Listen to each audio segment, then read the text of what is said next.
Swayam Prabha. Digital India. Educated India.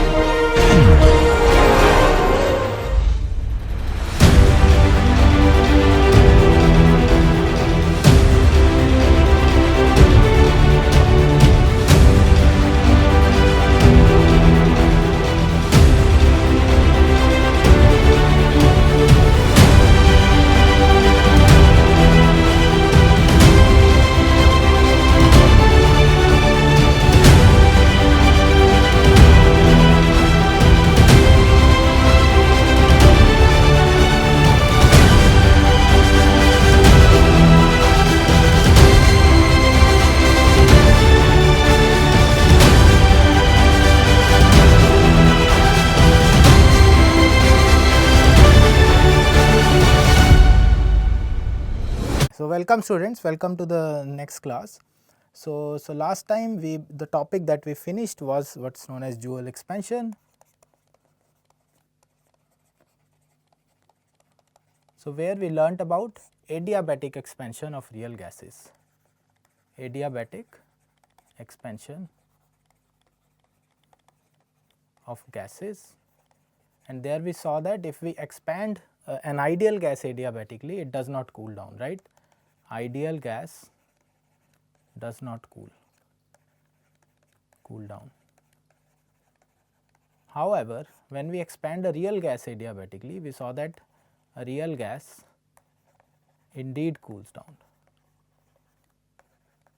right. And basically we saw that the underlying reason for this to happen is the intermolecular attraction term which exists in a real gas. So, later on we applied laws of thermodynamics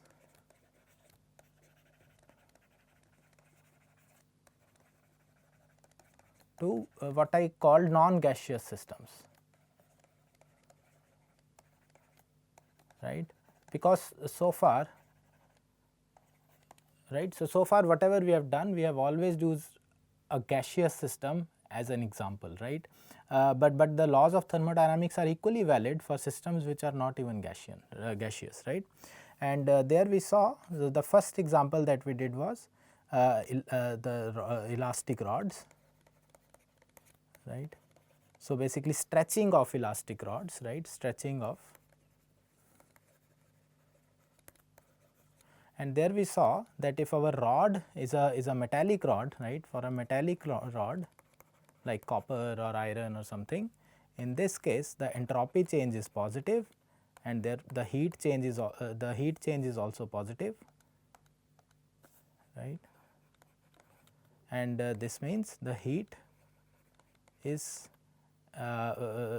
absorbed by the system,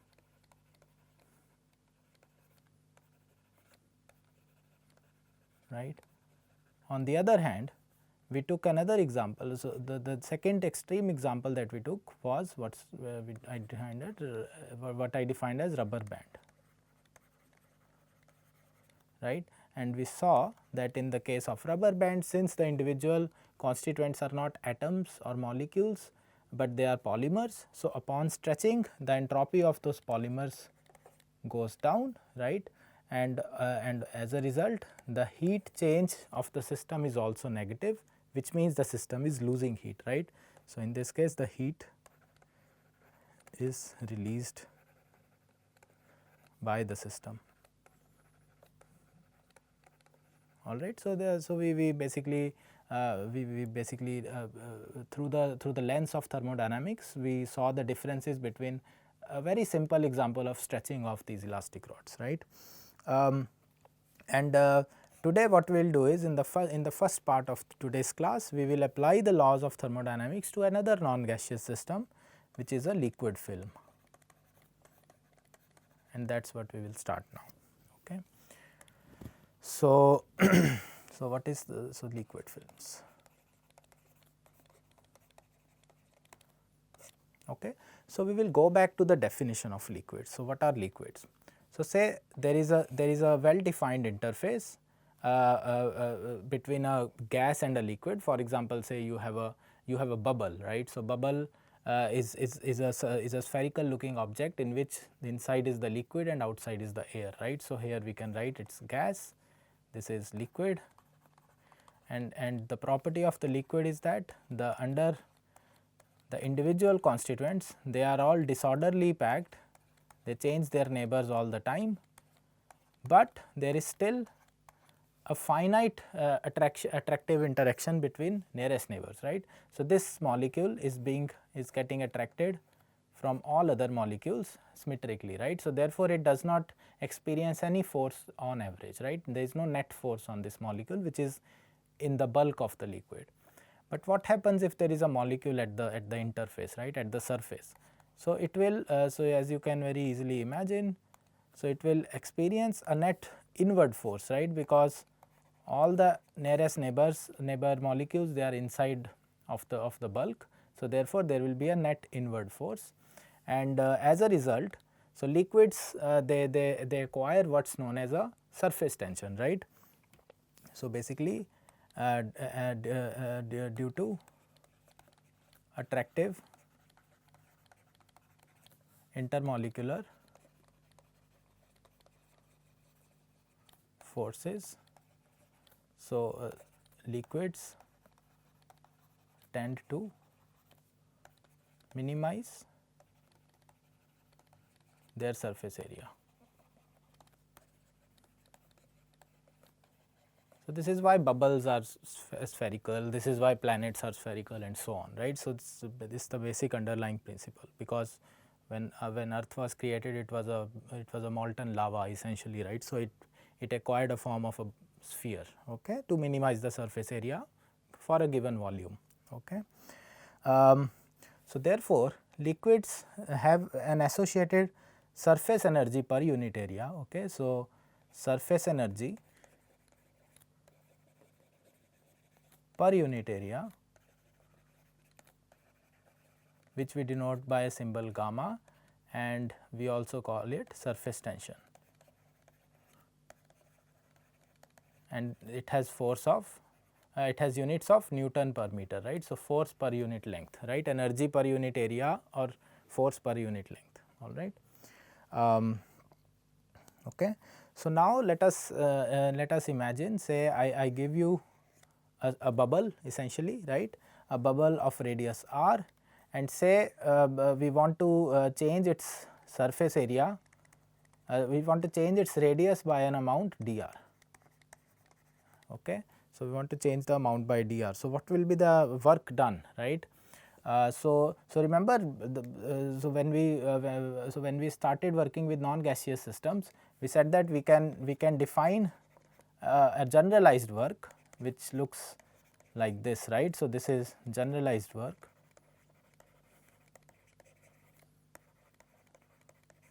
x is some intensive variable,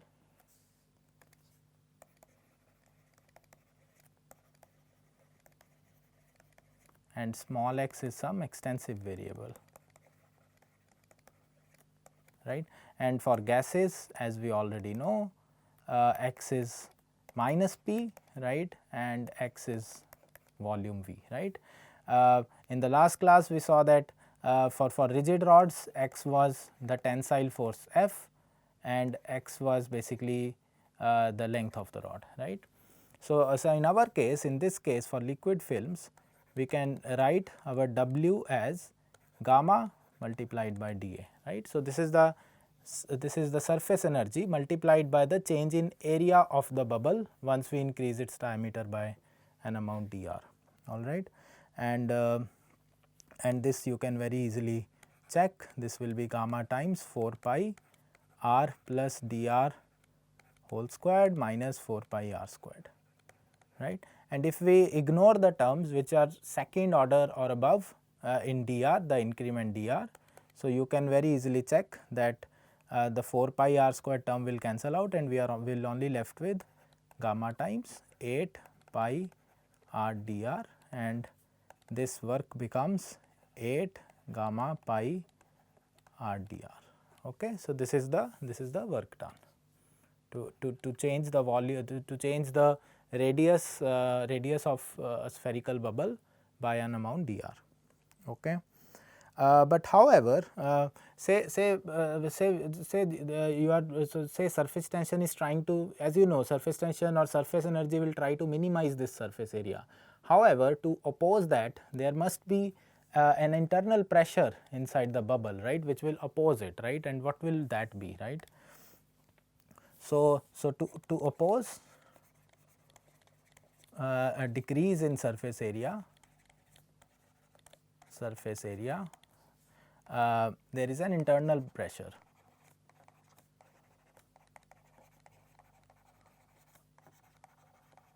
Okay. And say that pressure is P, and that pressure will also do a work which is dW, which will be P times dV, right. And you can very easily check, this is P times 4 by 3 pi times r plus dr whole cube minus 4 by 3 pi r cube. And again, if we ignore all the terms which are dr squared and dr cube terms, right. So, we are only left with P times 4 by 3 pi times 3 r squared dr, right, which comes from this first term, and this simplifies to 4 pi r squared P times dr, right. And in mechanical, so when the during okay, so in mechanical equilibrium, so say these forces have balanced out and you have a bubble of a given radius, there is a mechanical equilibrium. So in mechanical equilibrium,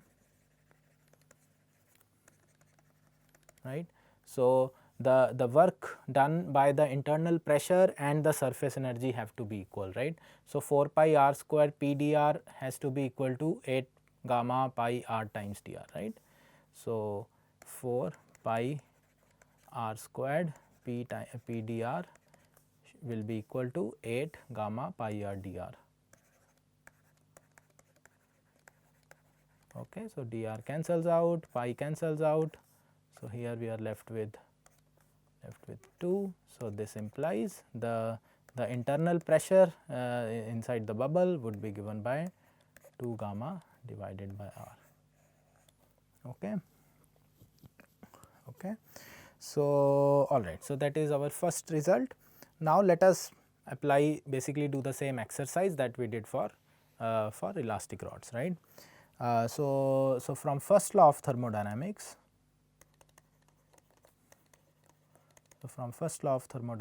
we can write du equals Tds plus gamma dA, right. So this is the statement of first law, which is heat change plus the work done, all right.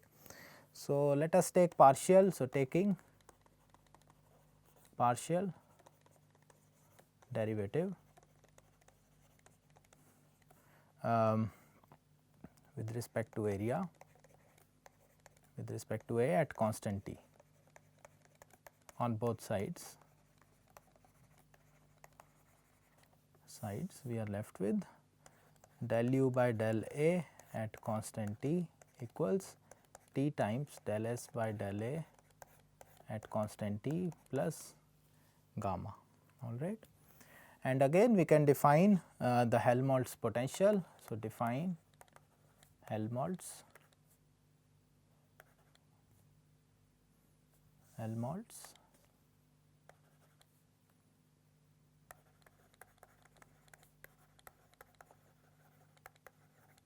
So this is denoted by symbol F, which is internal energy minus Ts, right.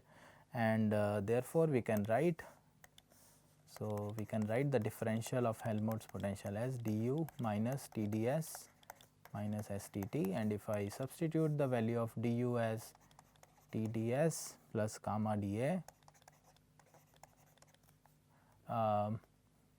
minus Tds minus STT, right. So we are left with this, and this is what we have, and this is gamma dA, or rather I can write this is minus SDT plus gamma dA, all right. So therefore the entropy can be written as the negative of partial derivative of Helmholtz potential with respect to temperature at constant area, and gamma becomes del F by del A at constant temperature. Okay. And similarly, we in this same thing that we did for the elastic rods as well.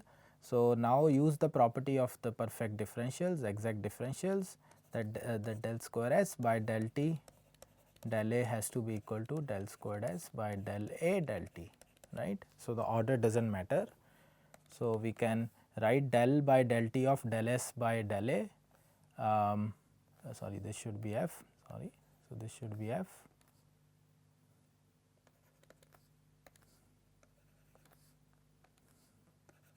Okay. So, del by del T of del F by del A, which is gamma. So, this is del gamma by del T at constant area equals del by del A of del F by del T, which is minus S. So, negative of del S by del A at constant temperature, right.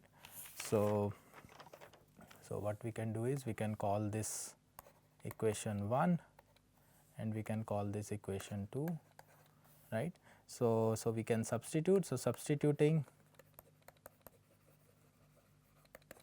2 in 1, right.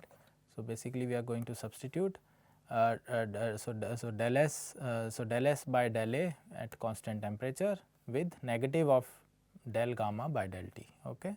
So, therefore, del U by del A at constant temperature becomes equal to minus T times del gamma by del T at constant area plus gamma. Okay. And experiments reveal that as we increase the temperature, the surface tension decreases, right, and it is not surprising. So, as we increase the temperature, the intermolecular distance between these molecules, that will increase. So, therefore, their attractive interaction will also go down, and since surface tension originates because of these attractive interactions, so the surface tension also goes down, right. So, basically if I plot gamma as a function of T, so it goes down, right. So, what I am saying is, so for liquids, for most liquids, del gamma by del T is negative. Okay. So, therefore, which implies del U by del A at constant temperature is always positive, right. So, that is the first thing. And again we can do the same exercise. So, now we can calculate the change in the heat change, which is given by T times delta S, right, and this I can simply write as T times del S by del A at constant temperature times dA. Okay. And also I will basically rewrite this equation 2, right. So, from equation 2, so equation 2 was del gamma by del T at constant area equals negative of del S by del A at constant temperature, right. And this I can okay, and what I can do is I can since Q equals Ts, right. So, therefore, so I can just rewrite this as follows. So, okay, so this becomes okay, so what I am saying is, so I can write 1 by T del Q by del A at constant temperature equals negative of del gamma by del T at constant A, right. And if I just change this increment to deltas, right. So, I can write my delta Q, right, delta Q as T times with negative sign delta gamma del gamma by del T at constant A times dA. Okay. So, I have just replaced del Q with delta Q and del A with with basically. Okay. So, this should be delta A. Okay. So, this should be delta A. So, the change in heat is equal to minus T times del gamma by del T at the partial derivative of gamma with respect to temperature at constant area multiplied by the incremental change in the area of the bubble, right. And since, like I argued, so since like I mentioned, so del gamma by del T at A. So, since I mentioned del gamma by del T by A is negative, this implies delta Q is positive for delta A also positive, right. And all that means is the heat change is positive, which means the system is doing work on the surroundings, right. So, which means the heat is absorbed by the system. So, therefore, the change in heat of the system is large, right, it is positive, right. So, and similarly, and this also implies delta S, which is T times delta Q, right, that is also positive, which implies increase in entropy. And again, this is not difficult to visualize. So, say you have this bubble initially, right, and there are these molecules which are sitting on the surface, and as we increase the area by certain amount dA, so these molecules on average will sit at much greater distance from each other, right. So, they will have more volume to explore. So, therefore, there will be an increase in entropy. Okay. So, this is another example how we can apply laws of thermodynamics to systems which are not necessarily gaseous systems, and we can make sense of, or we can in fact quantitatively calculate the change in heat, change in entropy, and all those kind of thermodynamic variables. All right. Okay. So, the next thing that we will do is this is the physics of phase transitions. Okay. So, phase transitions.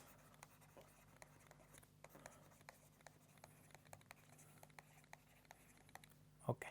And this is one of the success stories of thermodynamics. So, remember we ended the kinetic theory of gases topic at the point of Andrew's experiment, where we saw that when we cool down a gas, or when we increase the pressure so much that it liquefies, right. So, the kinetic theory does not really become a very successful theory, right, to understand the properties of phase transitions, right. So, now we will see that the laws of thermodynamics, we can apply these laws to understand various properties of these phase transitions. Okay. All right.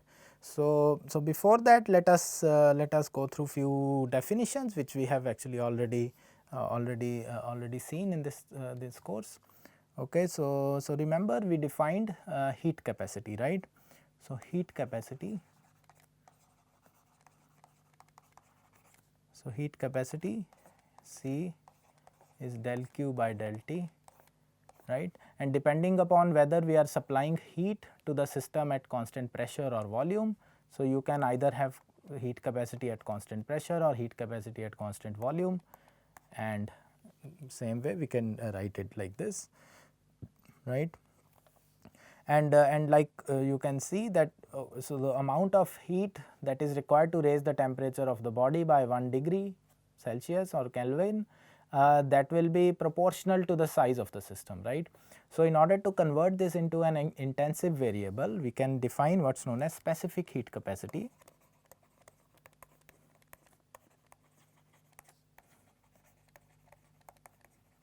Okay, and we usually denote it by small c symbol, and I will use this symbol.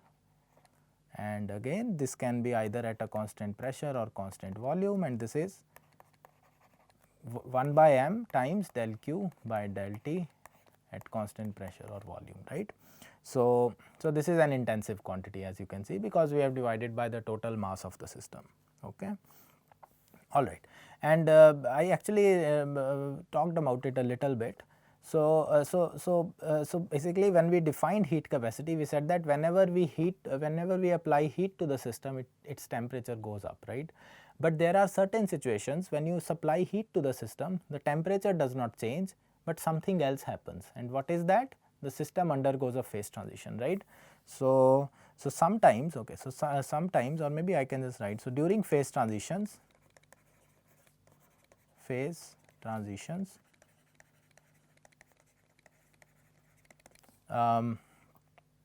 delta T is 0 even when delta Q is non-zero. Okay. And in which case we can define this heat. Okay. So and we define, so obviously the specific heat loses its meaning, right, because we are dividing by 0, but we define this heat divided by m as a new quantity which is known as latent heat, right. So we define this delta Q divided by m as latent heat. Okay. So this is a new definition, right. So and it is denoted usually by symbol L, and again this is delta Q by m, right, at constant temperature, right. So temperature is not changing, so that is important, and this has units of, as you can see, joule per kilogram, right, so energy per unit mass. Okay. So now let us look at the third Maxwell equation relation, right. So from third Maxwell's relation, we saw del P by del T at constant volume equals 1 by T times del Q by del V, right. So basically we had del S by del V, but now I am rewriting this as 1 by T times del Q by del V, okay, and this was at constant temperature. Okay. So okay, and we'll use this, but there is another important definition that is required, right. So we define specific volume, right. So define specific volume, which I denote by small v. So this is the volume of the system divided by total mass of the system, right, and you can see that this is equivalent to, so equivalent to, or in fact this is inverse of density, right. So this is inverse of mass density, right, and you can see it is useful because it is an intensive quantity, intensive variable. Okay. So this, so having defined, so after we define this, okay, so again we can go back to this third Maxwell relation, right. So therefore, so I can write del P by del T at constant small constant volume, specific volume, this is equal to, so what I am going to do is I am going to rewrite this as follows. So m divided by T times del Q by del V, okay, del V divided by and del V by m, okay, and okay, so sorry, so and there will be 1 m here, okay, so there will be 1 m here, okay, and I am just rewriting this third Maxwell relationship, and this is at constant temperature, and now you can see delta Q, del Q by m is the latent heat, right. So this is the latent, so this is 1 by T times latent heat divided by delta del V by m, right. So and V by m is the change in specific volume, right. So this is Vf minus Vi, right. This is the change in specific volume from initial to final position, right, during the phase transition. So therefore we are left with the final equation, which is del P by del T at constant volume equals L by T times Vf minus Vi, where now this small v corresponds to specific volume, okay, and this is a very useful equation, and it is known as Clausius-Clapecyrons equation, okay, and we will use this when we understand the thermodynamics of phase transitions, okay. Alright, so let us jump into the real topic, which is phase transitions.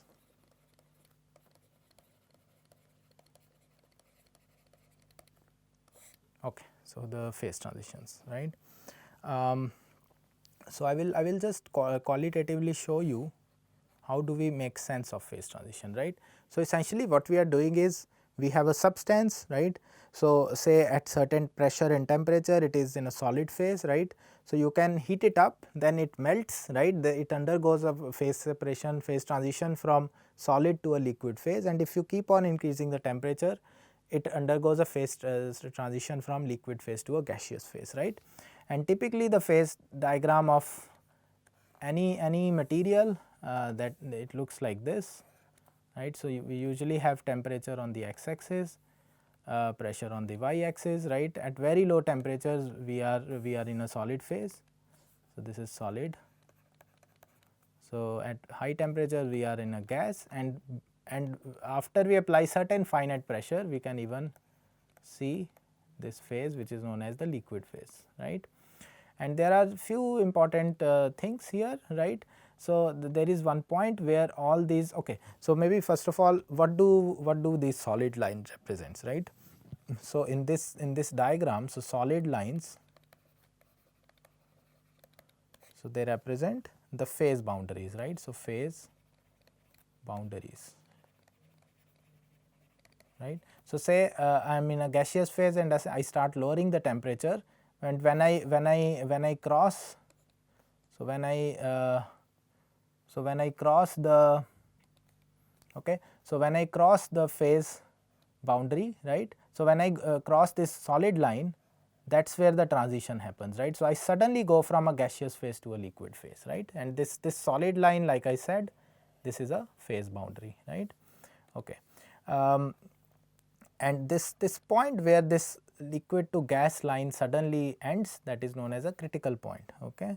So there are solid lines and there are points, right. So there are 2 points which I have prominently highlighted here. The first one is known as the triple point, okay. So the first one is triple point, where solid, liquid and gas phases coexist, okay. So at this particular value of pressure, temperature, we will see coexistence of all these phases, right. And there is another point which I will not really go into much detail, but this is where the line suddenly ends, but this line keeps on growing, right. So this is where it ends, and this is known as critical point, okay. And I will just tell you about this, maybe I can say it right now. So the critical point is where, if, okay, so below this, like I said, there is a phase transition, we go from gaseous to liquid phase, and it turns out every time we cross a solid line, we undergo a first order phase transition, which we will actually now very soon we will see what that means. And when we cross this solid, this point, right at this point, the transition becomes a second order phase transition, okay. It is a continuous phase transition which we will define. And if you now go above, if you increase your pressure so that you are above this point, then there is no phase transition, right, because liquid and gas phases, there is no difference between these two phases. But anyway, going back to the process of phase transition, okay. Okay. So remember, so like what I have done is I have plotted this phase diagram in the plane of pressure and temperature, right. So therefore, in order to switch between various phases, we vary either of these two parameters, right. Either we increase or decrease the pressure or increase or decrease the temperature, right. So therefore, during a phase transition,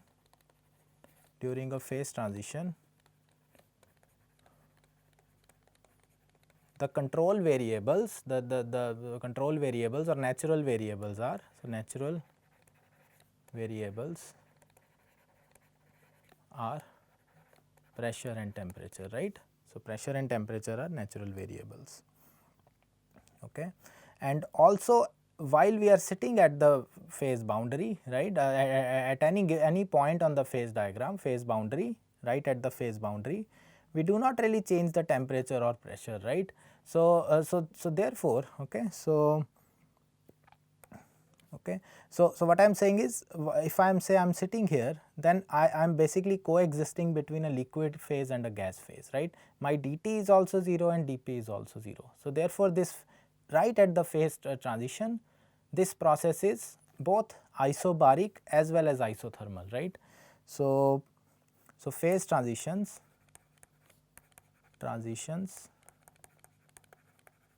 are isobaric, isothermal processes. Okay. So isobaric and isothermal processes, which means your dt is also 0 and your dp is also 0. Okay. So this is the definition of a isothermal isobaric process, right. And since the natural variables in the problem are pressure and temperature, so you must remember that when these two are the natural variables, the appropriate thermodynamic potential that we defined was the Gibbs potential, right. So therefore, useful thermodynamic potential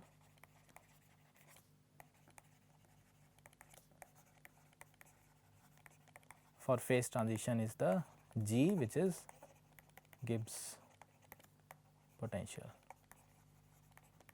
right. And if you remember, the Gibbs potential is written by 2 minus Ts plus Pv, right. And again we can write its differential as du, which is Tds minus Pdv minus Tds minus Stt plus Pdv plus Vdp, right. And this Tds cancels, this Pdv cancels, and we are left with minus Stt plus Vdp, right, and this is dg. So therefore, we can define the entropy as negative of partial derivative of Gibbs potential with respect to temperature at constant pressure, and we can define our volume as the partial derivative of Gibbs potential with respect to pressure at constant temperature. Okay. All right. So keeping these things in mind, okay, so let us now, okay, so like I use two terminologies, two words, the first order and the second order phase transition. Okay. So let us go into that. Okay.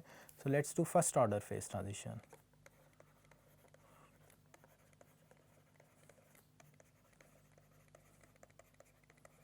Okay, which is also known as a discontinuous transition. Okay. And we will very soon see why. Okay. So why is it a discontinuous transition? Okay.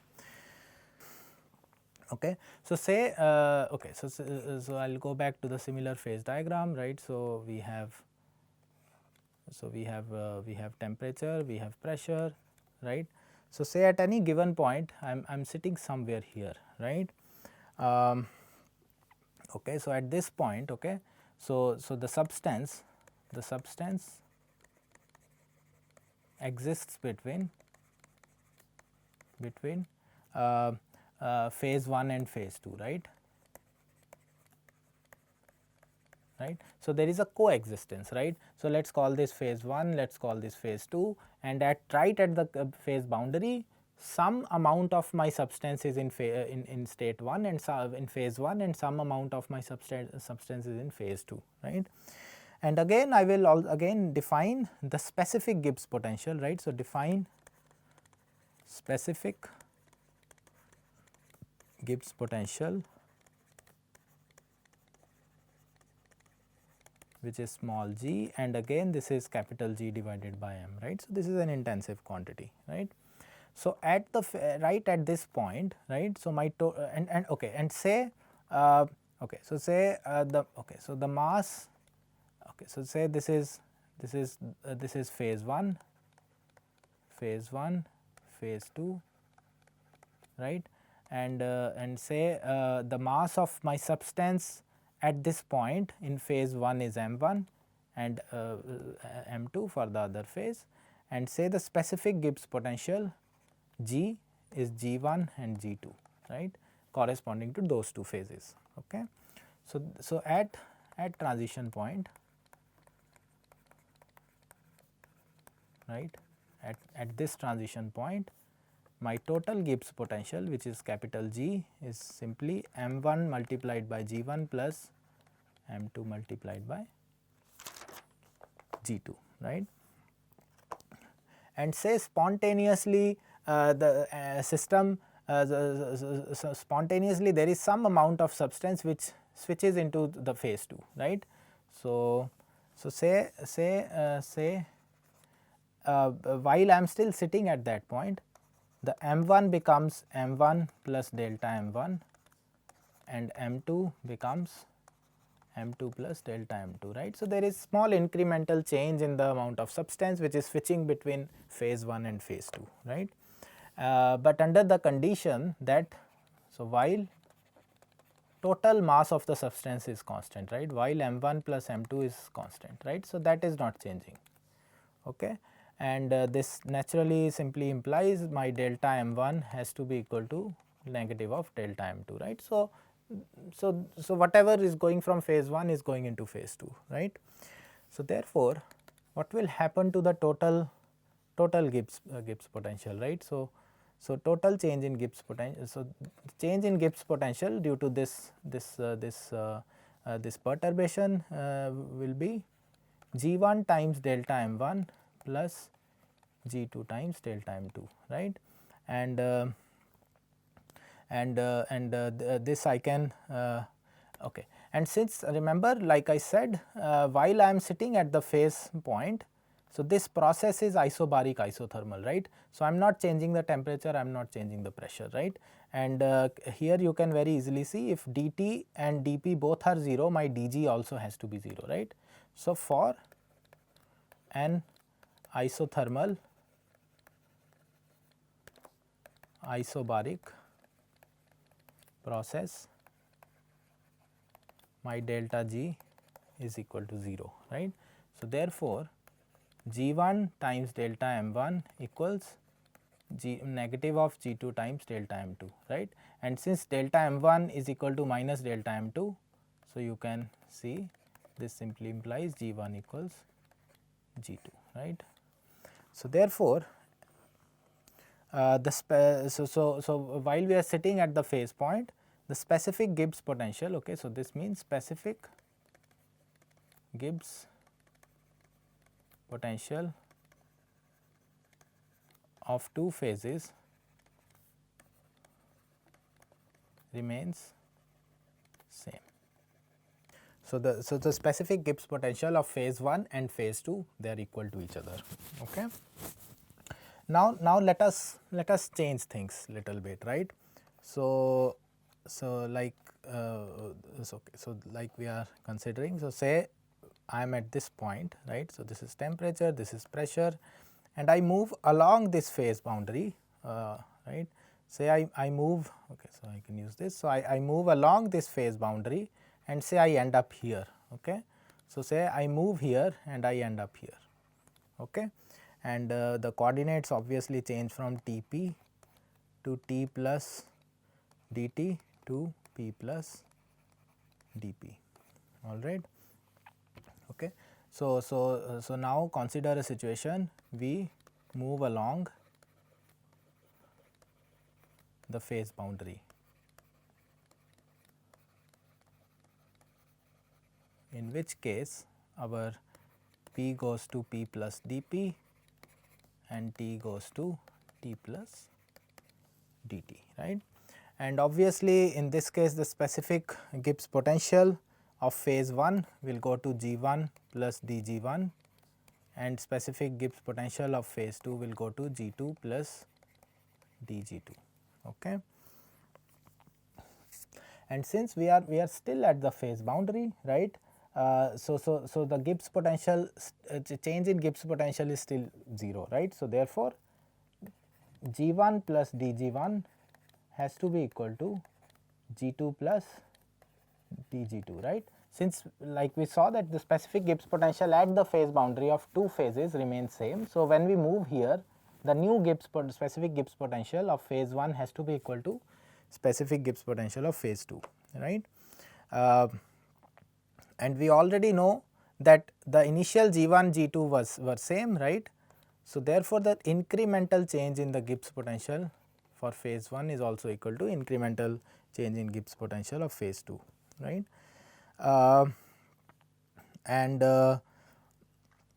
Okay. And again like we know that Gibbs potential is a function of temperature and pressure, right. So, this implies we can write our dG1 as del G1 by del T at constant pressure times dt plus del G1 by del P at constant temperature times dP, right. And similarly, dG2 equals del G2 by del T at constant pressure times dt plus del G2 by del P at constant temperature times dP, right. And since dG1 equals dG2 like we just saw, so this implies del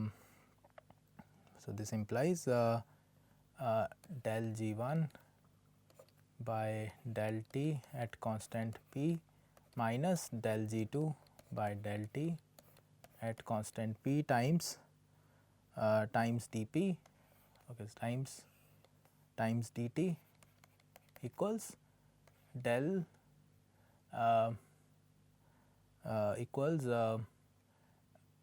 del G,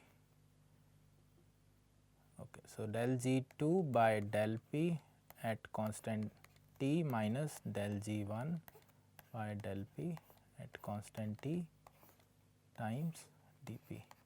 Okay, so let me just G1 minus 2 and 2 minus 1. So, yeah, it looks correct, right.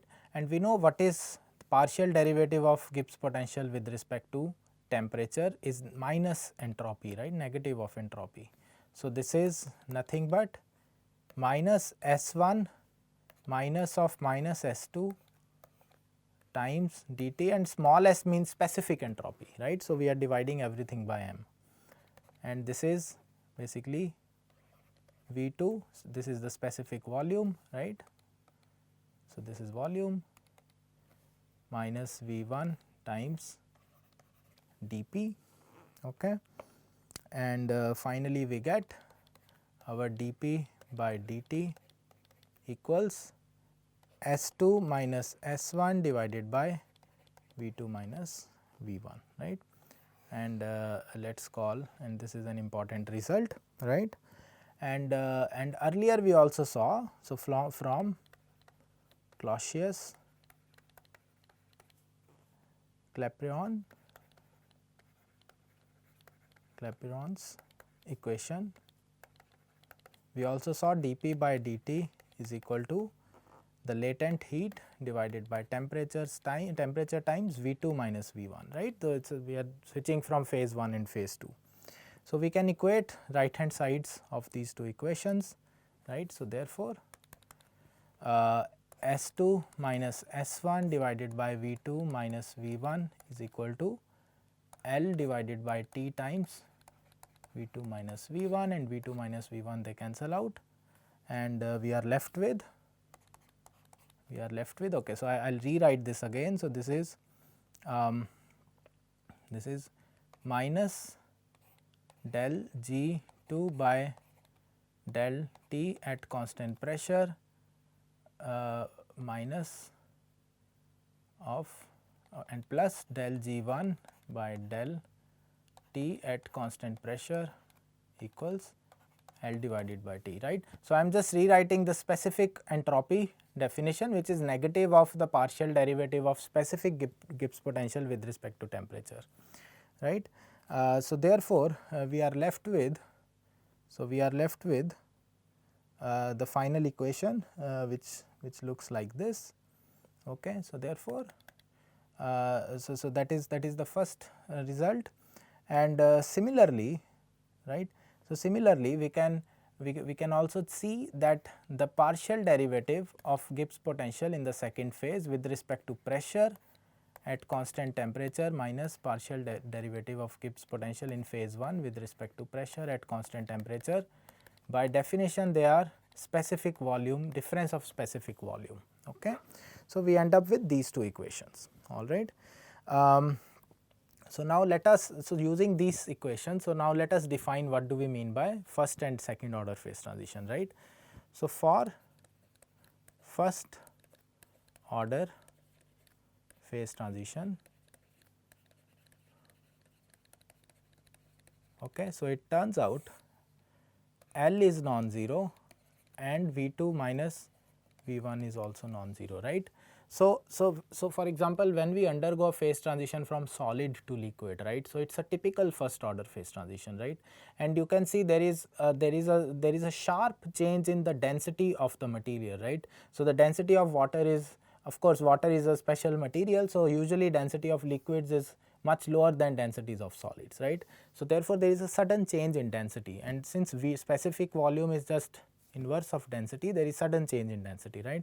So V2 minus V1 at the transition point is non-zero, and also these processes, they require finite amount of heat to undergo the phase transition, right. So the latent heat is also non-zero, okay, and we can represent this on okay, maybe I can go to the next page, right.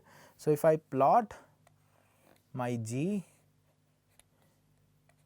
the G function, the specific Gibbs potential as a function of temperature, and say this is phase 1, this is phase 2, okay. So typically the Gibbs potential has some functional form, right, and it is a continuous function, right, and if we now define its second derivative, so negative of del G by del T at constant pressure, which is equal to the specific entropy, right, and difference in specific entropy is equal to the latent heat, right. So S2 minus S1 is equal to L, right. So therefore since there is a finite change in latent heat, so its first derivative will be discontinuous, right. So there will be a sharp jump, right, and this is as a function of temperature, and there is this quantity is typically S1, this is S2, and again this is phase 1, this is phase 2, okay. So there is a sudden jump, right. So therefore the first derivative of this Gibbs potential is discontinuous, so therefore this is also known as a discontinuous transition or the first order transition, right, because the first derivative of G gives you a discontinuity, right. And similarly we can also plot del G by del P at constant pressure, at constant temperature, which is the specific volume inverse of density, and since there is also change in density, again I will just extend this phase boundary. So we usually also have a sudden change in volume, okay. So specific volume, so this is V1, this is V2, okay. So these curves will of course depend upon which system we are looking at, but the important point here to highlight is that there is a discontinuity, all right. And similar trend can also be plotted, okay. So essentially I could have plotted the same thing for pressure as well, right. So similar trend is seen for both temperature as well as pressure, right. So whether you change the temperature or you change the pressure, all right. So I hope that was clear, right. So maybe I can write here. So this is first order phase transition, right, because first derivative of G is discontinuous, okay. So the first derivative of G itself gives you a function which is a discontinuous function, okay. So now let us along the similar lines, let us now try to understand what is a second order phase transition, right. So what is a, maybe I can go to second page, okay. So second order transition, okay. So in second order phase transition, okay, so the main thing is that the latent heat is 0, okay. So there is no latent heat when there is a second order phase transition, and also the specific volume, also the change in specific volume is also 0, right. So there is no change in density, right. So okay, so therefore we can now take the second derivative, right. So rather than defining del G by del T, I can take another derivative. So I can define negative of del squared G by del T squared at constant pressure, which is del by del T. So del by del T of minus del G by del T at constant pressure, and this is equal to del del S by del T. Okay, this is the specific entropy at constant pressure, and this is equal to 1 by T 1 by T. Okay, so maybe okay, so I am just removing this here. So there is minus. So I introduce a minus sign here. Okay, so this becomes plus, right, and there is a minus here and there is a minus here, minus 1 by T. And now I am defining small q, which is now the heat divided by mass, right. So del q by del T at constant pressure, and this is equal to minus specific heat capacity at constant pressure divided by temperature. Okay. So that is what the second derivative of the Gibbs potential gives you. Okay. So therefore if I apply this to two phases, so therefore del squared G 2 by del T squared at constant pressure minus del squared G for the phase 1 by del T squared at constant pressure equals to C P 1 minus C P 2 divided by T. Okay. And so this is first, right, and similarly I can now also take second derivative of Gibbs potential with respect to pressure at constant temperature, and this is del by del P of del G by del P at constant temperature, and this is equal to V, right. So this is the specific volume. So del by del P of the specific volume at constant temperature, right, and I can just divide this. Okay, so I can multiply this by minus V and also divide this by minus V, and I can write del V by del P at constant temperature, right. So this remains the same, but the advantage of doing this is that now this quantity, you should know, this is known as isothermal compressibility, right. So it is the fractional change in volume with respect to pressure at constant temperature, right, and it does not matter whether it is the capital V or small v, because the common factor of mass will get cancelled, right. So this is minus V times kappa T, where kappa T is isothermal compressibility.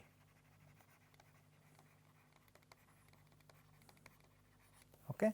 So therefore, so that is 1. So therefore, del squared G applied to phase 2 by del P squared at constant temperature minus del squared G 1 by del P squared at constant temperature equals V times kappa T for phase 1 minus kappa T for phase 2. Okay.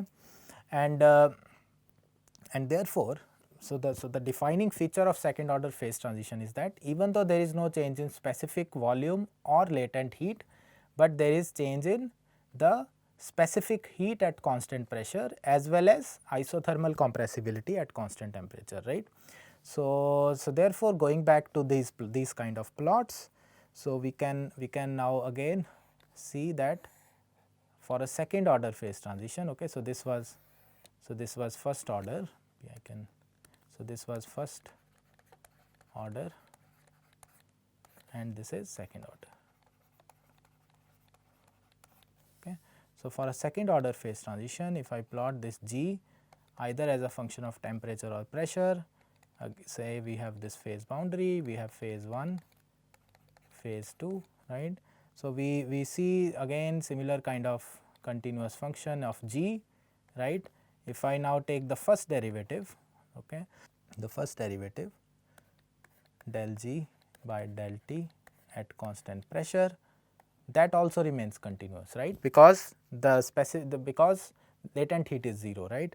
So therefore it might look something like this, staying a continuous function, right. It might look like a kink here, but it is still a continuous line T and P, right. And similarly, if I now take my second derivative del squared G by del T squared at constant pressure, right. Now we will see a discontinuity, right. So, since del square G by del T squared from equation, let us call this equation 2, right. So, from equation 1 this is change in the specific heat, right. So, we might see something like that, okay. So, there is a jump in specific heat, all right, or maybe I can just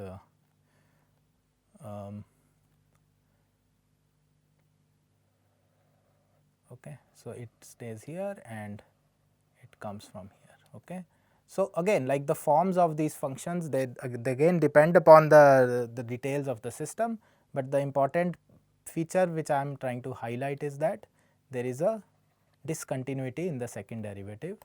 This is either as a function of temperature or pressure. So, this is either positive or negative Cp1. So, this is Cp1, this point is Cp2, again this is phase 1 and phase 2, all right. And similar to this, I can also take the derivative with respect to pressure, right, del G by del P at constant temperature. Okay, so I should, okay. So again I can just draw the same graph here, okay. So we have G as a function of T or P, right. Sorry, this was little bit tilted, I will just redraw it, okay. So say this is G as a function of T or P, this is left of this is phase 1, phase 2, this is your G function, this is phase 1, phase 2. So, if I extend this line here, same thing that I did here, right, and take the first derivative of Gibbs potential, specific Gibbs potential with respect to pressure, we might see again a discontinuity, a kink, but not a discontinuity, but the function remains continuous, but we can see a kink. And this is again as a function of temperature or pressure, and if I just keep on extending this, sorry. So, okay, so I am just extending this line, and if I now take the second derivative, which is del squared G by del P squared at constant temperature, I can see a discontinuous behavior, okay. And now these two values, distinct values, will correspond to kappa T in phase 1, okay. So, kappa T in phase 1, which is isothermal compressibility, kappa T in phase 2, right. So, again the defining point is that the second derivative of specific heat capacity will give me discontinuity, whereas the first derivative will remain continuous, right. So, therefore, this is also known as second order phase transition or continuous phase transition.